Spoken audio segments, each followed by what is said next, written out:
నమస్తే. సో, రీసెంట్‌గా ఎలక్షన్స్ కూడా చూసుకుంటే ప్రతి ఒక్క అసెంబ్లీ ఎలక్షన్‌లో చూసుకుంటే బీజేపీ ఘన విజయం సాధించింది. ఈ నేపథ్యంలో ఢిల్లీలో కూడా సాధించి సో, ఫస్ట్ టైం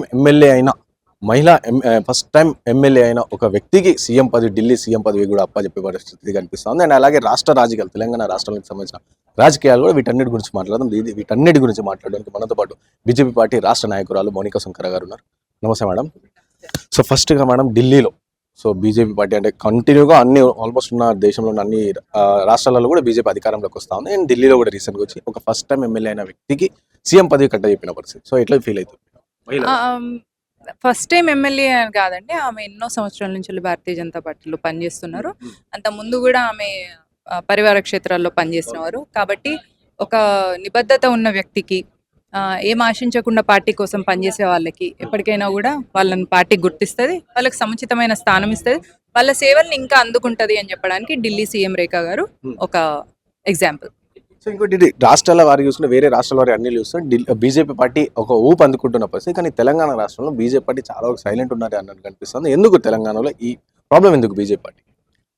సింహం వేటాడేకి ముందు సైలెంట్గా ఉంటుంది అన్నట్టు. ఇప్పుడు వచ్చే జిహెచ్ఎంసీ ఎలక్షన్స్లో Bharatiya Janata party lead తీసుకోబోతుంది. Next 28లో కూడా భారతీయ జనతా పార్టీయే తెలంగాణ ముఖ్యమంత్రి కాబోతున్నారు. కాబట్టి ఇప్పుడు సైలెంట్గా ఉంది అంటే వేటాడడానికి రెడీగా ఉంది అన్నట్టు. అంటే కేవలం ఎలక్షన్స్, లోకల్ బాడీ ఎలక్షన్స్ వస్తున్నాయి కాబట్టి అప్పుడు బీజేపీ పార్టీ ప్రజలకు వస్తుంది అంటారా? ఇప్పుడు ఎలక్షన్స్ టైంలో ఎలక్షన్స్ పనిచేయాలి. ఎలక్షన్స్ అయిపోయిన తర్వాత ప్రజలకి ఏమేమి అవసరము, ఏవేవైతే ఉపాధి అవి ఉన్నాయో అవి కానీ, స్కీమ్స్ కానీ ప్రజల్లోకి వెళ్ళడం కోసం కింద ఫీల్డ్లో పనిచేస్తాం. ప్రతిసారి అంటే ఎలక్షన్స్ అయిపోయినాక మళ్ళీ ఎలక్షన్స్ గురించి, మళ్ళీ ఎలక్షన్స్ దగ్గర మళ్ళీ ఎలక్షన్స్, అదే పని ఉండదు కదండి. నెక్స్ట్ ఇప్పుడు పని చేయాలి. ఇప్పుడు మోదీ గారు ఎలక్షన్స్ అప్పుడు క్యాంపెయిన్ చేసింది. ఇప్పుడు ఏం చేస్తారు? ఆయన పని చేస్తారు.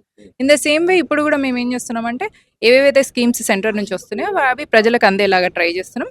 దాన్ని మాక్సిమం అడ్డుకోవడానికి కాంగ్రెస్ ప్రయత్నం చేస్తుంది. వాటన్నిటిని తిప్పికొడుతూ ప్రజల దాకా సంక్షేమ పథకాలు వెళ్లేలాగా ప్రయత్నం చేస్తాం. ఎలక్షన్స్ అప్పుడు ఎలక్షన్ పని చేస్తాం. సో ఇంకోటి, రాష్ట్రంలో చూసుకుంటే కాంగ్రెస్ పార్టీ కూడా ఇటు బీజేపీ పార్టీ పైన వరుసగా విమర్శలు చేస్తా ఉంది. ఎందుకంటే మనం రీసెంట్ చూసినాం కులగణ సర్వే సంబంధించి, బీసీకి సంబంధించి సో ఆ రోజు నరేంద్ర మోదీ గారు సో ఒక లీగల్లీ సర్టిఫైడ్ బీసీ, గతంలో ఆయన అధిగ్రవర్ణ కులాలు కూడా, కానీ తర్వాత ఆయన legal certified BC, converted BC అని చెప్పి రేవంత్ రెడ్డి కమెంట్ చేసినప్పుడు ఫూలిష్ కమెంట్స్ ఒకటి. రెండొక విషయం ఏంటంటే, ఈ దేశంలో చాలా సంవత్సరాలుగా గవర్నమెంట్ సెంట్రల్లో ఉన్నది కాంగ్రెస్ ప్రభుత్వం. అప్పుడు లేదా తెలివి, ఏం మొన్నటిదాకా 10 సంవత్సరాలు ఇటలీ మాత ఆధ్వర్యంలో స్కాములు అన్నీ చేసినప్పుడు ఈ తెలివి ప్రదర్శించలేదు. ఇప్పుడు ఎందుకు కొత్తగా బీసీ, అది కూడా మరి 15, ఇది 3rd టర్మ్ మోదీ గారు ప్రైమ్ మినిస్టర్, ఇప్పుడు ఎందుకు కొత్తగా మొదలు పెడుతున్నారు? ఎందుకు అంటే, కాంగ్రెస్ పార్టీ ఎప్పుడైనా కూడా మైనారిటీ అపీజ్మెంట్, 2 హిందువులను డివైడ్ చేయడం, అంతే తప్ప వాళ్ళని పౌరులుగా మొత్తం అసలు హిందూ, ముస్లిం, బీసీ ఇవన్నీ పక్కన పెట్టేస్తే మనందరం భారతదేశ పౌరులం. కాబట్టి ప్రతి ఒక్కరికి డెవలప్మెంట్ అవకాశం ఇవ్వాలి, ప్రతి ఒక్కరికి కూడా అభివృద్ధి ఫలితాలు అందించాలి అనే ఇంగిత జ్ఞానం లేని పార్టీ ఏదైనా ఉంది అంటే అది కాంగ్రెస్ పార్టీ. కాబట్టి ఇట్లాంటి కాంగ్రెస్ పార్టీ భారతీయ జనతా పార్టీ సిద్ధాంతాన్ని కానీ, భారతీయ జనతా పార్టీకి ఉన్న ఒక ఎథిక్స్ని కానీ క్వశ్చన్ చేసే నైతిక అర్హత లేదు ఒకటి. రెండవ విషయము, రేవంత్ రెడ్డి గారు పార్టీలు జంప్ అవుతూ ఆయన మాట్లాడడానికి అసలే అర్హత లేదు. నెక్స్ట్ మొన్ననే వాళ్ళ పార్టీలోనే రెడ్డిల గురించి అన్నప్పుడు, ఒక కులం గురించి స్వాభిమానాన్ని కాపాడలేని రేవంత్ రెడ్డి ఇంకో కులం గురించి ఎందుకు మాట్లాడుతున్నాడు? ఒకటి. బీసీలకు అన్యాయం చేయడానికి బీసీలో ముస్లింలను తీసుకొచ్చి ఎక్కడెక్కడైతే మొత్తం బీసీలు ఉన్నారో అక్కడ వాళ్ళకు రాకుండా ముస్లింని నిలబెట్టి హిందూ బీసీలకు అన్యాయం చేయాలని చూస్తున్నాడు Revanth Reddy.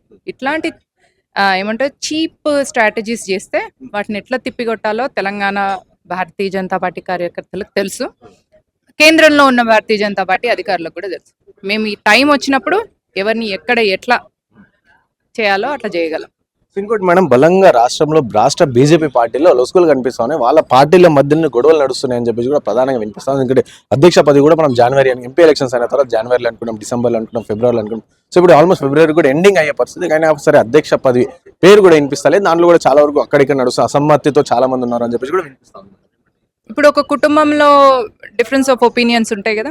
In the same way Bharatiya Janata పార్టీలో మల్టిపుల్ లీడర్స్ ఉన్నప్పుడు డిఫరెన్స్ ఆఫ్ ఒపీనియన్స్ ఉంటాయి. Difference of opinion doesn't make you enemies. కాబట్టి ఎవరికి అధ్యక్ష పదవి ఇచ్చినా కూడా భారతీయ జనతా పార్టీ సిద్ధాంతం గల పార్టీ కాబట్టి, సిద్ధాంతం గల లీడర్స్ ఉన్న పార్టీ కాబట్టి ఎవరికి అధ్యక్ష పదవి ఇచ్చినా కూడా మేమందరం పార్టీ కోసం పనిచేస్తాం. అసంతృప్తి అనేది ఎక్కడా లేదు. అంటే రాజా సింగ్ గారు రీసెంట్ గా గోషామాల్ ఎమ్మెల్యే రాజా సింగ్ గారు సో గతంలో బీజేపీ పార్టీకి ఎప్పటి నుంచో ఎమ్మెల్యేగా ఉన్న రాజా సింగ్ గారు అవసరమైతే నేను బీజేపీ పార్టీకి రాజీనామా చేస్తున్నాను అని చెప్పేసి కూడా తను చెప్తున్న పరిస్థితి. అంటే అధ్యక్ష పదవులు జిల్లాల వారికి అధ్యక్షుల పదవిలో సో నేను చెప్పిన అతను ఇవ్వలేదు అని చెప్పి కూడా తను అసంతృప్తితో ఉన్నారు. అంటే ఎందుకు అట్లా అధ్యక్షుల విషయంలో కూడా ఇది ఎట్లా ఉంది అంటే ఎవరికి ఏ పదవి వాళ్ళ కేపబుల్లో చూడ్డానికి సిద్ధాంతాన్ని పెట్టుకున్న భారతీయ జనతా పార్టీకి ఒక కోర్ టీం ఉంటుంది.